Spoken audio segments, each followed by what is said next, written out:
Assalamualaikum warahmatullahi wabarakatuh. Waalaikumsalam warahmatullahi wabarakatuh. Om Swastiastu, Namo Buddhaya, salam kebajikan, salam sejahtera untuk kita semua.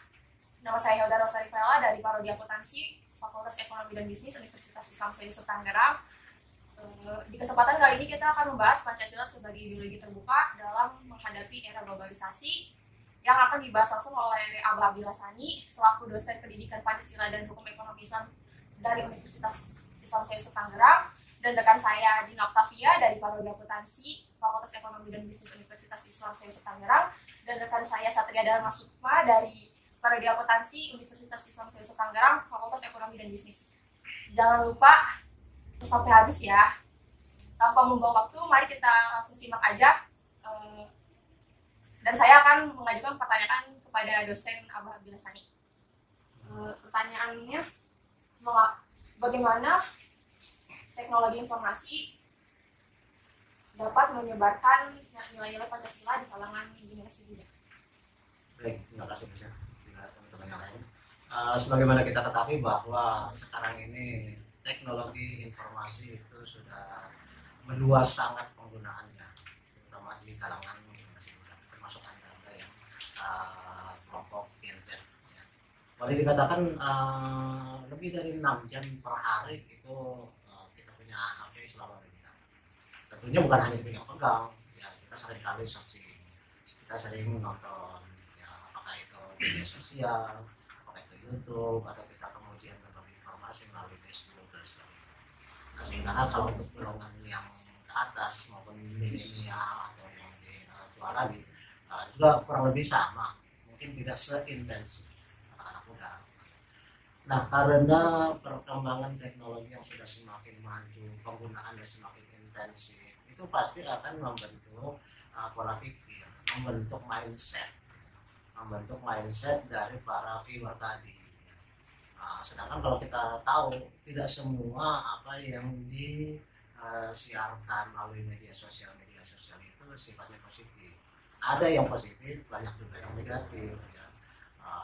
Dan banyak juga orang yang bahkan memanfaatkan media sosial itu untuk melakukan kejahatan, itu banyak juga, ya kan, penipuan, ya, terus kemudian bisa juga untuk penyebaran fitnah, penyebaran hoax, penyebaran hate speech, ujaran-ujaran kebencian, gitu kan. Nah, berarti kalau kita kembali lagi kepada prinsip umum, seseorang itu sebenarnya bisa dipengaruhi oleh orang lain sebenarnya dalam kondisi apa sih? Dalam kondisi yang bagaimana orang itu bisa dipengaruhi oleh orang lain? Karena tidak semua orang termasuk kelompok orang yang gampang dipengaruhi.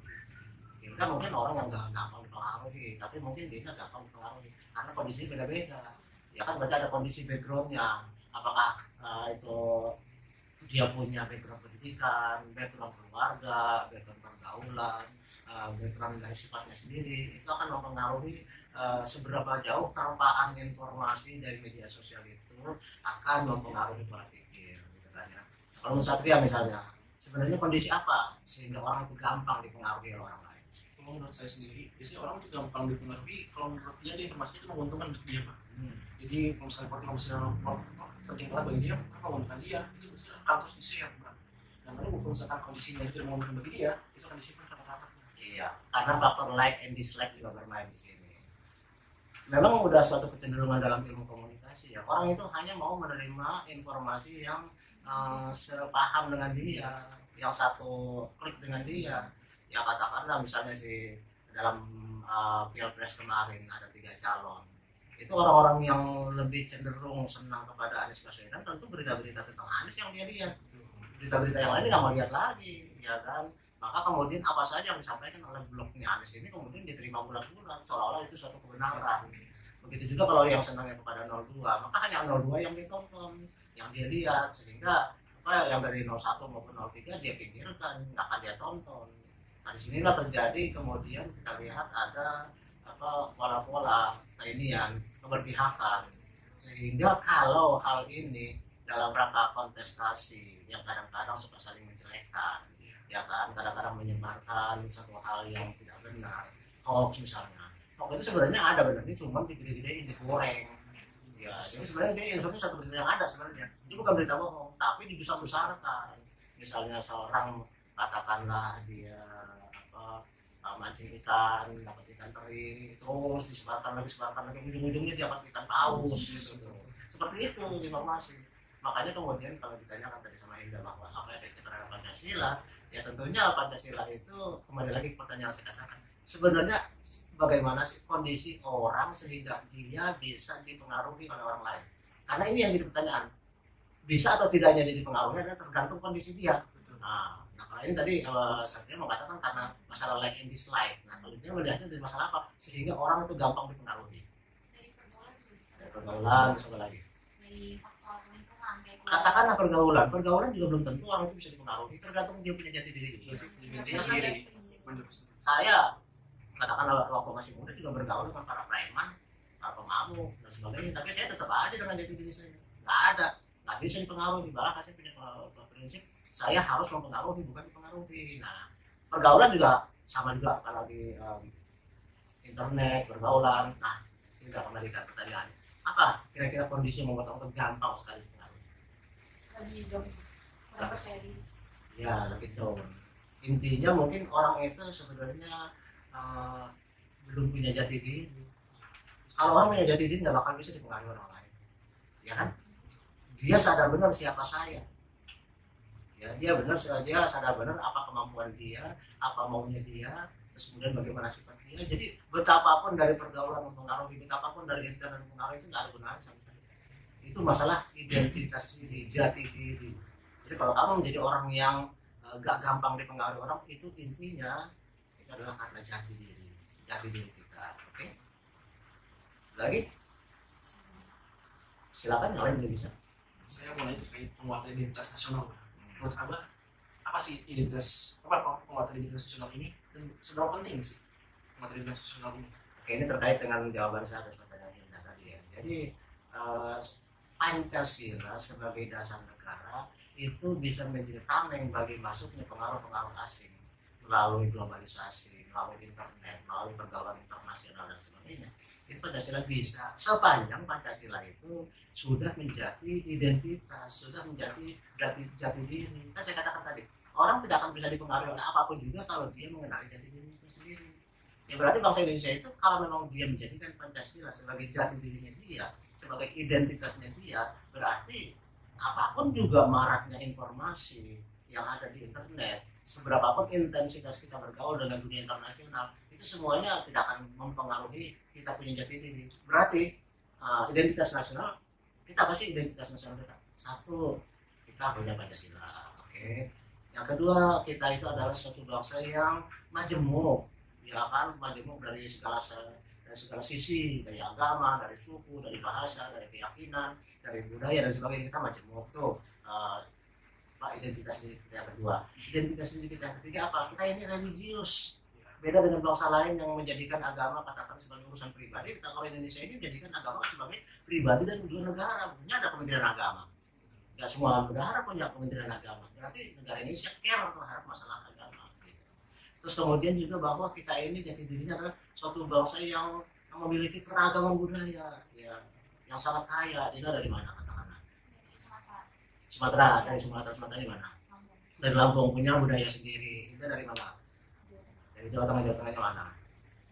Nah, kan Jawa Tengah itu kan banyak juga kan, ada Jawa Tengah yang Cirebon, Jawa Tengah juga ya. Ya kan Purwokerto, Jawa Tengah juga, terus Solo, Jawa Tengah, Pemalang, itu pasti beda-beda kulturnya. Cara ngomong ini beda-beda. Kamu Pemalang ya? Pemalang itu masuk Republik Ngapak bukan ya? Iya, emang. Republik Ngapak kan orang Penak ya? Orang Penak itu beda lagi dengan Solo kan, halus-halus Jogja, Surabaya juga kan Jawa itu kan lebih tegas lagi ya kan. Nah, kamu Bisa jadi Tangerang asli. Ini ada 3 orangnya udah beda-beda nih. Sumatera dari Republik Ngapak, Republik Ngapak Merdeka. Itu apa? Itu udah terkenal itu. Justru kamu harus jadi bangga. Itu menjadi diri kamu. Kamu jadi identitas. Gitu. Nah berarti, kembali lagi ke pertanyaan tadi saya ya. Begitu Pancasila menjadi identitas diri kita dan kita kemudian bangga bahwa kita adalah bangsa yang berketuhanan, bangsa yang menjunjung tinggi kemanusiaan, bangsa yang bersatu, bangsa yang mengutamakan musyawarah, bangsa yang berkeadilan sosial. Kita bangga dengan itu jati diri kita. Jadi nggak peduli orang lain itu mempengaruhi apa kayak informasi-informasi macam-macam, misalnya katakanlah ada apa namanya pengaruh-pengaruh dari luar dan juga di Eropa, katakan masalah free sex ya, free sex. Oh enggak, kita nggak suka, kenapa? Karena kita menganggap bahwa perkawinan adalah suatu hal yang sakral, hubungan seks itu harus didahului dengan pernikahan, nggak bisa asal-asalan. Berarti kan apapun juga mereka mau nyebarin video-video kayak apa ya kita tonton aja, dan tahu lagi kematangan diri kita. Kalau kita matang kan bakal ini. Tapi kalau misalnya kita mentah, ya kamu bilang dalam kondisi yang galau, terus kemudian kamu lagi pergaulan yang salah, kemudian lagi terpaan informasi yang ini, sementara jati diri kita sendiri lemah, goyang-goyang, ya otomatis kita bisa kesana kemari, terpengaruh sana, terpengaruh sini. Ujung-ujungnya apa sih resikonya orang yang nggak punya kepribadian? Nah, kembali lagi kita. Menurut kamu orang yang nggak punya kepribadian ujungnya kayak apa? Gampang terpengaruh. Kayak gampang terpengaruh, jadinya gimana dia? Jadinya ya nggak ada jati diri, jadi nggak ada pendirian, nggak ada prinsip, jadinya goyang-goyang dia ikut sana ikut sini. Iya. Yang rugi siapa? Diri sendiri. Berarti dia nggak punya pegangan. Nggak punya pegangan berarti orang bilang A dia ikut A, orang bilang B dia ikut B, ya kan? Orang ke kanan dia ke kanan, orang ke kiri. Akibatnya apa? Gampang dipengaruhi, ujung-ujungnya kan jadi gampang di apa? Gampang dijajah ya. Betul. Dijajah lagi, baik secara ekonomi maupun secara politik maupun secara pendidikan dan sebagainya. Kenapa? Dirinya sendiri jadi orang lemah, ya kan? Karena dia lemah, maka kemudian otomatis lah pengaruh luar, baik itu yang muncul dari informasi internet, dari pergaulan kita yang makin luas itu internasional, maupun kita ada kebanyakan masalah. Ini kita bukannya apa namanya menjadi orang yang programmer, tapi problemmer lu. Akibatnya kita kan gamang ya. Kalau kita gamang terus-terusan, otomatis lah gamang. Kalau kamu gamang terus bukan hanya pengaruh luar, setan itu masuk kesusupan kamu. Ya kan, jin pun ikut masuk kalau kita ini. Nah, berarti dari sini saja sudah kita lihat suatu hal yang katakanlah perumpamaan yang sangat gampang. Orang yang tidak punya jati diri dalam pergaulan, anak muda yang nggak punya jati diri, dia pasti akan gampang dipengaruhi. Kalau teman-temannya ikut minum, dia ikut minum. Kalau teman-temannya narkoba, dia ikut narkoba. Teman-temannya free dia ikut free. Teman-temannya itu berandalan, dia ikut juga. Teman-temannya pang, dia ikut pang, dan sebagainya. Kenapa? Dia nggak punya jati diri. Nah, karena dia nggak punya jati diri, muncullah suatu ketergantungan dia terhadap pengaruh itu. Katakanlah misalnya gara-gara dia salah bergaul dengan orang-orang yang narkobaan, akibatnya dia juga mencicipi narkoba. Kan ketergantungan dia terhadap narkobanya ya kan, dia membutuhkan narkoba. Nah, secara fisik kalau orang yang udah mencicipi narkoba terus kemudian nggak mendapatkan, badannya sendiri jadi ini kan, jadi menuntut kan. Nah, berarti dia membutuhkan narkoba sehingga dia pun kemudian katakanlah seolah-olah menjadi mengemis kepada orang-orang yang punya narkoba. Dia rela melakukan apapun juga demi dapat narkoba. Bayangkan kalau bangsa Indonesia seperti itu kondisinya. Ya udah nggak punya jati diri, terombang-ambing kesana kemari, kemudian dipengaruhi katakanlah oleh hegemoni kekuasaan, katakanlah misalnya blok Amerika kapitalis, blok Soviet, ya blok Rusia. Akibatnya kita kan jadi kesini minta, kesana minta, punya jati diri nggak? Ya. Kalau nggak punya jati diri berarti kan kita sama aja, kita dihinakan kan? Ya nggak mungkin bangsa Indonesia bisa maju. Nah, jadi Pancasila dalam hal ini yang kita yakini sebagai apa bisa menjadi tameng pemersatu bangsa Indonesia dan bisa menjadi tameng dari masuknya pengaruh-pengaruh luar sepanjang Pancasila kita jadikan sebagai jati diri kita dan kita sendiri mengenali jati diri kita itu. Ya kan kamu Dina Oktaviana kan pasti tahu diri kamu sendiri seperti apa. Katakan misalnya kamu orang seperti apa, sifat kamu antara lain.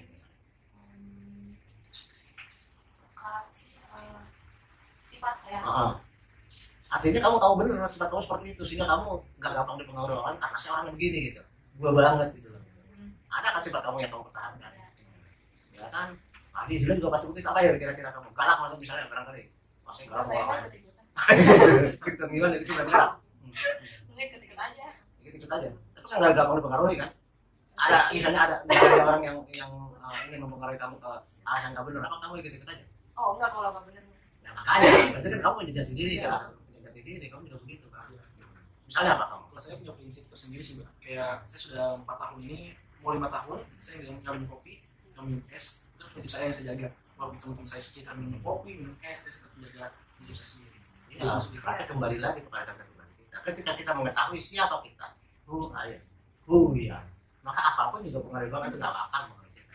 Kita gaul sih jauh. Dia udah bilang sama ikut-ikutnya boleh, ikut-ikut aja. Indonesia artinya ikut pergaulan non-blok ikut, ya kan? G20 ikut, PBB ikut, ASEAN ikut. Tapi kita punya prinsip ini Indonesia. Makanya ketika kita kemudian diarah-arahkan untuk menjadi orang lain, misalnya dulu kalau tahun 65 kita diarahkan untuk ke Peking, ke Cina, nggak mau kita. udah kita punya jati diri kok. Nah, begitu juga dengan kata-kata sekarang yang kita mencoba di Arab-Arabkan. Enggak, Islam itu kan belum tentu Arab ya kan. Walaupun memang Islam itu datang dari Arab, itu bukan berarti kita harus ikutin budaya Arab. Inilah makanya kita katakan bahwa Pancasila itu merupakan suatu ideologi yang terbuka. Ya, kenapa? Karena kita bisa bergaul dengan siapapun, kita bisa menerima pendapat siapapun, tapi kita tidak dipengaruhi ataupun apalagi itu kata ikut blog ini, ikut blog itu dan sebagainya. Kalau kata Prabowo kan sorry ya, gitu ya. Karena apa? Kita punya jati diri sendiri, gitu. Jadi kembali ke pertanyaan pertama, berarti Pancasila itu memang menjadi basic dari derasnya arus informasi. Tetapi itu kembali lagi kepada seberapa besar kita punya ketahanan. Ya, dan ketahanan itu kembali lagi kepada apakah kita sendiri kenal jati diri kita. Kalau kamu nggak kenal jati diri kamu, ya, dan kamu artinya sana kemari gombang ambing, ujung-ujungnya kita menjadi dipengaruhi dan bukan hanya dipengaruhi, ditundukkan, ditaklukkan, diminta untuk selalu tergantung pada mereka. Kita nggak mau kayak gitu. Ya, ada lagi nggak kamu tanyakan? Ada, Pak. Menurut Abah ini apa sih tantangan yang dihadapi organisasi ini dalam menghadapi era globalisasi?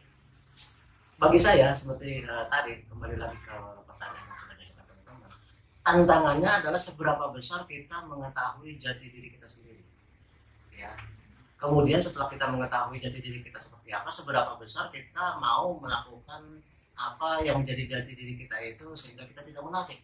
Munafik artinya diri kita sendiri yang bagaimana, tapi kita melakukan yang bagaimana, gitu ya. Ketika kita sudah mengetahui jati diri kita sebagai identitas kita, kemudian kita lakukan dengan sadar, dengan penuh tanggung jawab, dan memang itu yang menjadi passion kita, wah itu udah menjawab tantangan tuh. Dari katakanlah dari orang lain ngomong hoax, orang lain nyebar fitnah, orang lain nyebar hate speech, orang lain nyebar macam-macam, ya kita aja kayak bebek dengar geledek gitu loh. Udah belum jelas-jelas geledek mah cuek aja kayak gitu. Bebek mah cuek aja, dan kagak ini nggak peduli dia kayak gitu jadinya. Jadi berarti jawaban dari pertanyaan nanti adalah bahwa kita menjawab tantangan itu dengan cara kita memperkuat kita punya jati diri, dan kita bisa memperkuat jati diri kalau kita sendiri sadar jati diri kan seperti apa. Jadi kita tahu bahwa bangsa Indonesia adalah bangsa yang beragam. Satu. Kedua, bangsa Indonesia itu adalah bangsa yang sangat menomorsatukan ketuhanan agama. Oke, bahwa bangsa kita itu menjunjung tinggi persatuan, bahwa bangsa kita itu menjunjung tinggi nilai-nilai kemanusiaan, bahwa bangsa kita selalu mengutamakan musyawarah, dan bangsa kita itu selalu ingin supaya segala sesuatu berjalan dengan adil. Nah, kalau ini menjadi jati diri kita, kayaknya itu udah menjawab tantangan seberat apapun udah nggak apa-apa. Kayak kamu lah, kalau kamu punya jati diri, kamu bergaul siapa udah nggak apa-apa. Nggak apa-apa. Teman biarin aja dia mau lagunya kayak apa, tapi kita kan tetap dengan diri kita sendiri. Ya saya bayangkan waktu saya masih muda itu masih preman-preman. Tapi ketika sekian tahun kemudian saya udah pindah ke rumah, terus kemudian saya pindah ke sini ke Tangerang. Suatu kali saya ajak anak saya ke tempat waktu saya remaja. Itu anak saya sampai bingung, Pak itu kan preman-preman pada cium tangan. Iya. Ya saya bilang mereka mau preman tetap, tapi setiap kali jumpa saya suruh ngaji. Bisa tuh. Bukan saya yang jadi ikut ini, bukan saya yang jadi ikut minum atau mabok, malah saya mereka yang ngusir ini. Jadi artinya kalau kita punya jati diri yang kuat, bangsa ini bisa menjadi bangsa yang punya jati diri kuat dan punya pengaruh kuat. Bangsa lain yang ikut kok. Kalau kita punya segala-galanya, kayaknya ada di kita, kenapa kita mesti ikut orang lain? Orang yang lain harus ikut kita gitu loh. Kita tidak akan diwarnai, tapi kita akan yang mewarnai. Gitu ya dalam pergaulan begitu. Kamu jangan jadi orang yang diwarnai, tapi orang yang mewarnai. Ya, bergaul kalau siapa aja, siapa kita serau, kita nggak boleh membatasi pergaulan kan. Tapi bukan berarti kita harus ikut aja ya. Tapi bahaya juga. Itu tadi bahaya dulu kan nanti. Orang nyemplung kamu ikutan juga nyemplung. Kan ya nggak benar banget itu. Nanti kan seberapa bisanya itu nggak sama. Perkuat jati diri. Jadi jawabannya harus perkuat jati diri. Oke, saya kira ini ya mungkin diskusi kan ada terlalu lama. Silakan ditutup Dina. Oke, kesimpulan kali ini adalah pada pembahasan kali ini adalah di tengah arus globalisasi, bagaimana cara kita memilih mana yang baik untuk kita atau mana yang buruk dengan cara memperkuat jati diri kita sendiri. Cukup sekian, terima kasih apabila ada kesalahan dari kita mohon dimaafkan. Dari Taufik wa Hidayah. Assalamualaikum warahmatullahi wabarakatuh. Waalaikumsalam warahmatullahi wabarakatuh. Yang lain.